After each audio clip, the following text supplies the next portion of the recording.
নমস্কার বন্ধুরা, বানি রান্নাবান্না চ্যানেলে সবাইকে অনেক অনেক স্বাগত জানিয়ে আজকে ভিডিও শুরু করছি। তো বন্ধুরা আবারও চলে এলাম এক সুন্দর ভিডিও নিয়ে। তো বন্ধুরা এখন চারিদিকে প্রচুর আম রয়েছে, তাই আমি আম দিয়ে একটি সুন্দর রেসিপি বানাবো। আজ আমি দেখাবো আম দিয়ে আম তেল।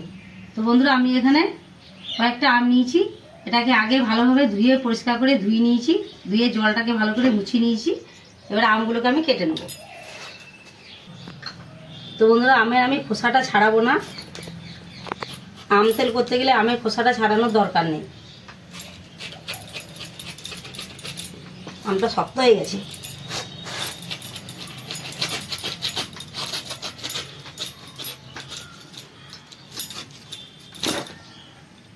দেখুন বন্ধুরা আমটা শক্ত হয়ে গেছে, আম কিন্তু এবার পাকবার সময় হয়ে যাচ্ছে।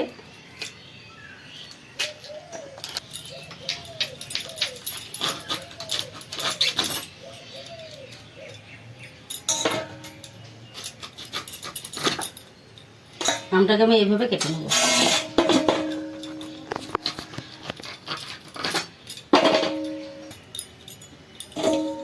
তো বন্ধুরা আম তেল করতে গেলে আমটা খুব নরম অবস্থায় করলে হবে না, আমের আটিটা যখন শক্ত হবে এই অবস্থায় আম তেল করতে হবে, তাহলে আম তেলটা খুব ভালো হবে।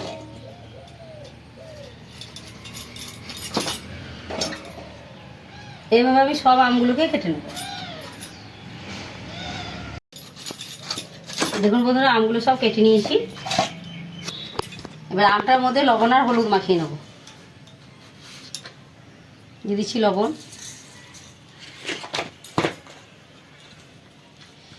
দিয়ে দিচ্ছি হলুদ গুঁড়ো। এবার বেশ ভালোভাবে মাখিয়ে নেব।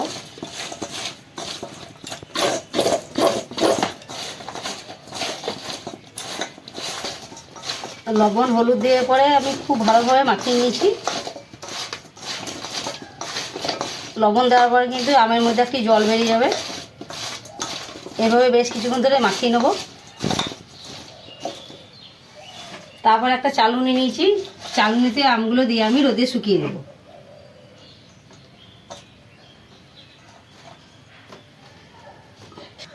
চালুনির মধ্যে দিলে ভালো হয়, আমের মধ্যে যে জল থাকে সেই জলটা চালুনির ফুটোর মধ্যে বেরিয়ে যাবে। এবার আমি এই আমটাকে আমি রোদে দেবো। আমি সারাদিন আমটাকে রোদে দিয়ে রাখবো, তারপরে আপনাদেরকে দেখাচ্ছি কি করব।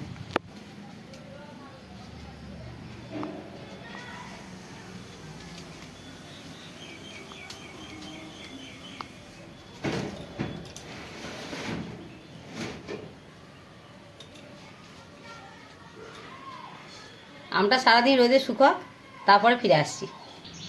তো বন্ধুরা আমগুলো শুকিয়ে গেছে, আমগুলো আমি সারাদিন রোদ খাইয়েছি। দেখুন আমের জলটা শুকিয়েছে, কিন্তু আমগুলো একবারে খুব খটখটি করে শুকোলে হবে না, তাহলে আমগুলো শক্ত হয়ে যাবে।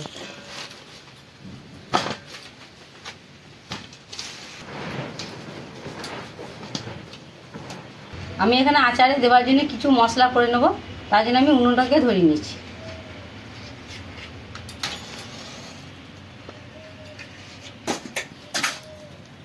উনুনটা ধরে গেছে, উনুনের মধ্যে একটি তাওয়া বসিয়ে নিচ্ছি। আচারে দেওয়ার জন্য কিছু মশলা নিয়েছি, ধনে, জিরে, মৌরি, মেথি, গোলমরিচ, গোটা গরম মশলা আর সর্ষে। এইগুলো একটু হালকা করে ভেজে নেব। তার মধ্যে দিয়ে দিচ্ছি ধনে,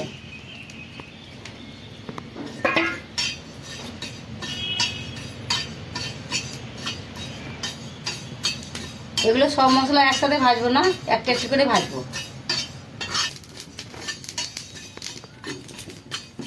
ধনেটা ভাজা হয়ে গেছে, এটাকে নামিয়ে নিচ্ছি।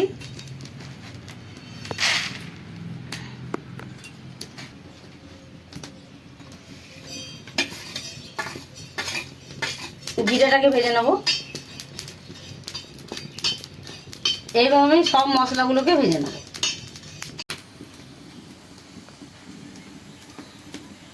দেখুন বন্ধুরা মশলাগুলো সব ভাজা হয়ে গেছে।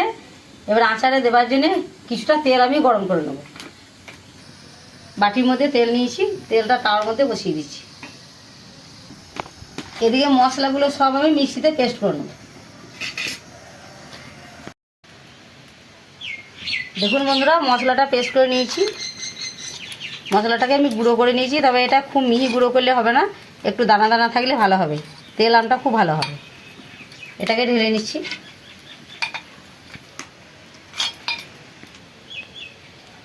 এখানে খানিকটা চিনি নিয়েছি, চিনিটাকেও আমি গুঁড়ে নেব। চিনিটা গুঁড়ো করে নিয়েছি, এবার আমি আচারটাকে তৈরি করে নেব। তেলটা গরম হয়ে গেছে, তেলটাকে নামিয়ে নিচ্ছি।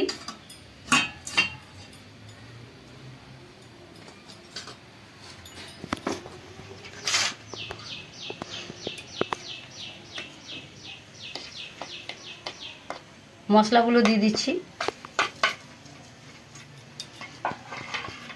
মশলাটা দেওয়ার পর হালকা একটু তেল দিচ্ছি।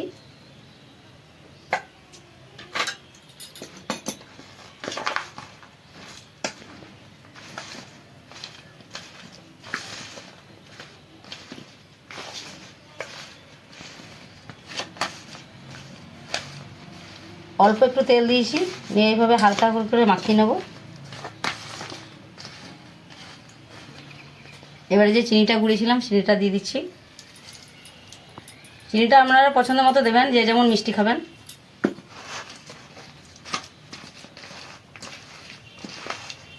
আরও কিছুক্ষণ নেড়ে নেওয়ার পর আমি বাকি তেলটা ঢেলে দিচ্ছি।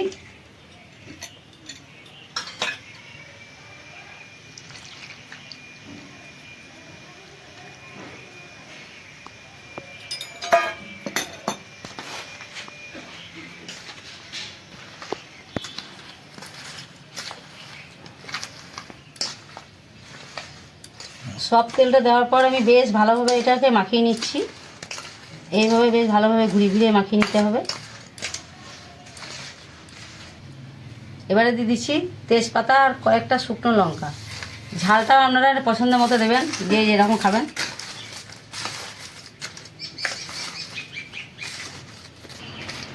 সব কিছু দিয়ে বেশ ভালোভাবে মেখে নিচ্ছি। তো বন্ধুরা, আমি আমটা কাটার সময় একটু লবণ দিয়েছিলাম, আমি আর একটু লবণ দিয়ে দিচ্ছি।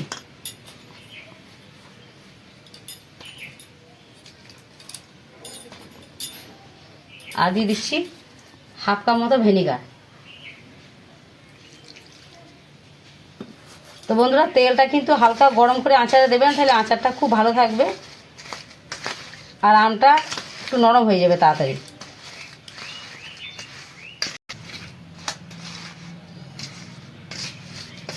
সব কিছু দিয়ে খুব ভালোভাবে মাখিয়ে নিয়েছি। এবারে দিয়ে দেবো কিছু গোটা মৌরি।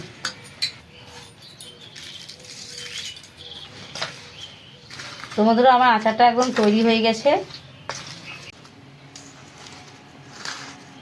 তো বন্ধুরা, আচারটা খুব ভালোভাবে মেখে নিয়েছি। এবারে এটাকে একটি কাঁচের জারের মধ্যে ভরে দেবো।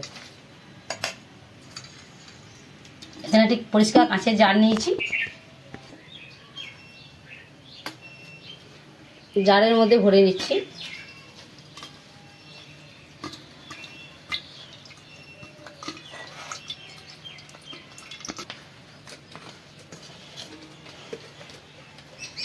আচারগুলো সব কাঁচের জারে ভরে নিয়েছি।